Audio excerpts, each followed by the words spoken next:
ọ bụrụ isi mmadụ niile ka eji eme mgbọrọgwụ, ọ bịa bụrụ isi mmadụ niile na-ele ọgwụ, ka ịma nke a ịma nke ọzọ, ọkpa nsị akpa aja, ofu mbọsị aka nsị gị akpa gị ọnụ, aka aja gị ga-aba gị ọnụ. Ụmụnne m ndị Igbo, achọrọ ka m kọwara gị ihe iji eme to chase away all the negative energy. Iji wee maatụ, ọ bụrụ na ị na-eme ive, ikekwe ọ bụrụ na ị na-eme ihe nlecha aka, ị na-agba nkwụ nwaanyị, ị na-emepe ụlọ, ị na-akwa ozu, ị na-eche maka ndị iro na ndị nnadi, abịa ebe a na-eme ihe okwu na ụka ada n'ezinụlọ, nwanne na ihe ị ga-emegasịrị m na o nwere ndị bụ ọchị eze iwe na ọnwa n'obi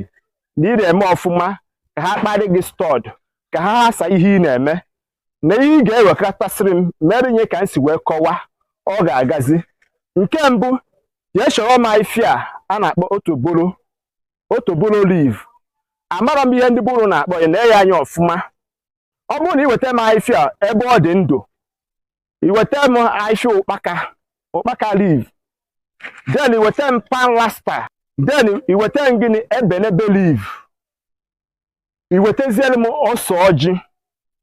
ọjị adịghị eji iji ihere.